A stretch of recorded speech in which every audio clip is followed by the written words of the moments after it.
শুক্রাচার্য কেমন দুর্গম স্থানে এনেছেন আমায়, কিন্তু আজ যাই হয়ে যাক, আমি এই বাধা পার করে কৃষ্ণের সাথে মিলিত হবই।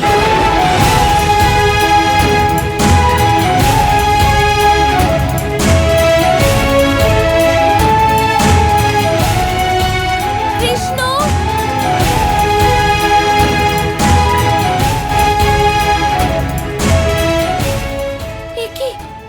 এ কেমন মায়া!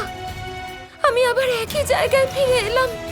শুক্রাচার্য, আপনার এই মায়া আমায় বিভ্রান্ত করতে পারে, কিন্তু আমার প্রেমকে নয়।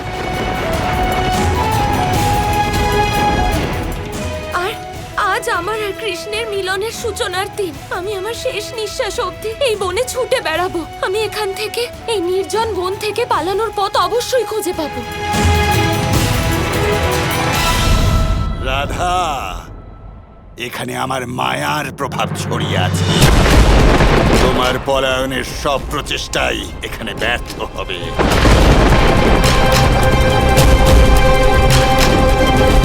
শান্ত হও কানাই, তুমি আমাকে বলো যে রাধা কোথায় আছে। আমরা যেভাবে হোক রাধার কাছে পৌঁছানোর কোনো না কোনো পথ অবশ্যই খুঁজে বার করব। রাধা সেখানে আছে যেখানে সমস্ত অনিষ্টকারী আর নেতিবাচক শক্তি উৎপন্ন হয় দাদা। সেই স্থান যা স্বয়ং শুক্রাচার্য নিয়ন্ত্রণ করেন।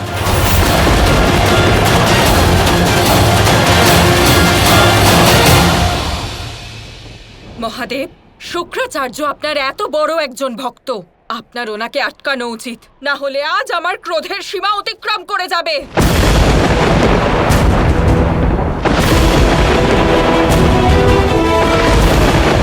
পার্বতী, আমরা শুক্রাচার্যকে শেষ করে দিতে পারি না।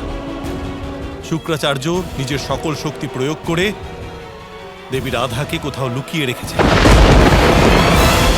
আমি মানছি যে উনি অনুচিত করেছেন, কিন্তু এবার এই সংঘর্ষ শুক্রাচার্য এবং রাধা কৃষ্ণের মধ্যে হচ্ছে, আর এই সংঘর্ষে এবার যা করার তা রাধা কৃষ্ণকেই করতে হবে। শুক্রাচার্যের মতন একজন জ্ঞানী এত দিনের বিরোহিতই প্রেমীর মিলনে বাধা দিচ্ছেন। প্রতিশোধের আগুন শুক্রাচার্যের মতো জ্ঞানীকেও অন্ধ করে দিয়েছে। তাহলে রাধা কৃষ্ণের মিলন কি করে হবে মহাদেব? না পার্বতী, রাধা কৃষ্ণের মিলনে বাধা অবশ্যই আসতে পারে, কিন্তু রাধা কৃষ্ণের মিলনে কেউ কখনো বাধা হতে পারবে না।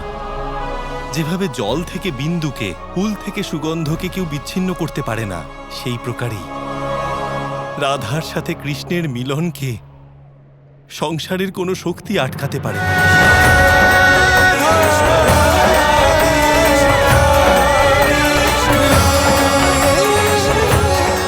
কৃষ্ণ, আমি তোমার কাছে পৌঁছানোর কোনো না কোনো উপায় নিশ্চয়ই পাবো। যদি তা না পাই, তাহলে আমি নিজের প্রাণ ত্যাগ করব। প্রাণ ত্যাগ করব, প্রাণ ত্যাগ করব। আজ যা হওয়ার হয়ে যাক, এই মিলন অবশ্যই হবে। রাধা কৃষ্ণের অনন্ত মিলনের প্রতীক্ষা এই সমগ্র সংসার করে চলেছে, আর সব থেকে বেশি প্রতীক্ষা করছি আমি আর রাধা। আজ যদি ত্রিলোককে একত্রিত হতেও হয় তাই হবে, কিন্তু আজ এই মিলন কেউ আটকাতে পারবে না।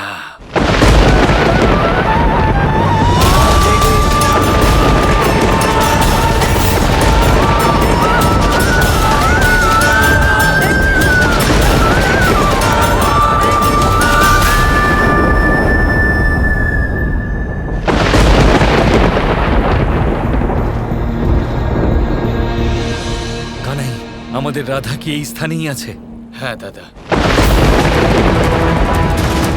তাহলে দেরি করো না কানাই, নাও তোমার সুদর্শন চক্র আর নষ্ট করে দাও এই মায়া জালকে, নয়তো আমি আমার অস্ত্র হাতে তুলে নেব আর ওই দুষ্ট শুক্রাচার্যকে এই অনুচিত কার্যের একটা উচিত শিক্ষা দেব। আমারও সেই ইচ্ছেই করছে দাদা, কিন্তু এই সৃষ্টির নিয়ম আমি ভাঙতে পারবো না। শুক্রাচার্যের কবচ নিজের স্থানেই সুরক্ষিত থাকবে। কিন্তু কোনো একটা উপায় তো নিশ্চয়ই থাকবে কানাই। তুমি যদি নিজের মর্যাদা পার করতে না পারো, তাহলে কোনো ব্যাপার না। কিন্তু আমি আমার পূর্ণ শক্তি প্রয়োগ করব কানাই শুক্রাচার্যের এই মায়াজালে প্রবেশ পথ খুঁজে বার করতে। অবশ্যই খুঁজে বার করব আমি।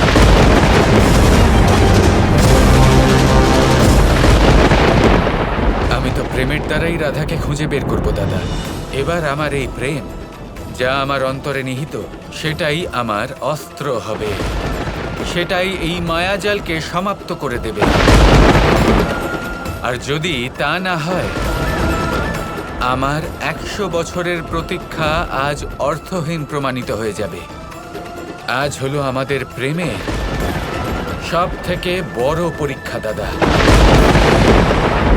আজ আমার হৃদয়ের এই স্বর এই সমগ্র ব্রহ্মাণ্ডে প্রকাশিত হবে।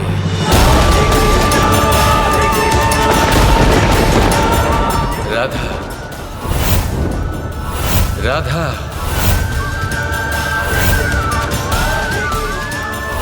রাধা, রাধা। কৃষ্ণ, এটা তো কৃষ্ণের স্বর। এই ব্রহ্মাণ্ডে এমন কোনো স্থান নেই যেখানে আমার বাঁশির স্বর পৌঁছবে না।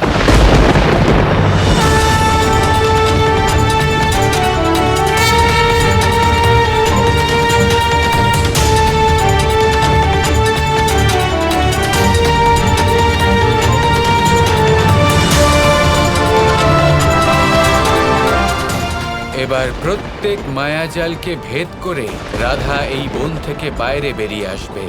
আজ আমার এই প্রেম, আমার বাঁশির এই স্বর স্বয়ং রাধাকে পথ দেখাবে।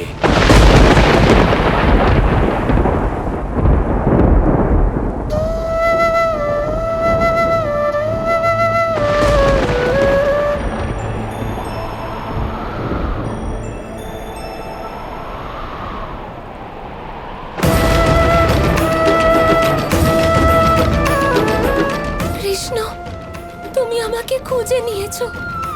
আমি জানি যে তুমি আমায় পথ দেখাবে।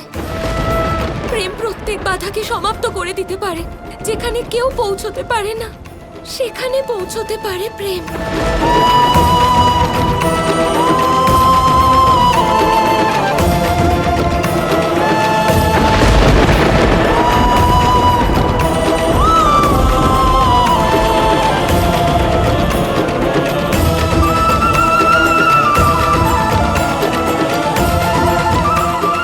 এটা কিভাবে সম্ভব হতে পারে? কৃষ্ণের বাঁশির সুর রাধার কানে কিভাবে পৌঁছতে পারে?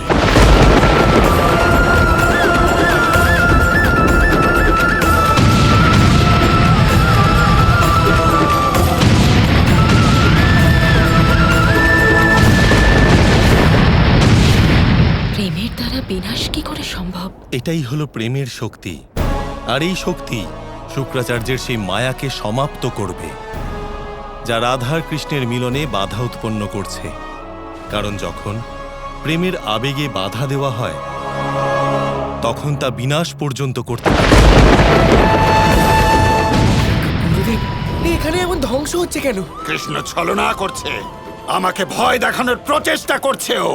কিন্তু আমি কিছুতেই হার মানব না। রাধা আমার শক্তির প্রভাব কাটিয়ে বাইরে যেতে পারবে না।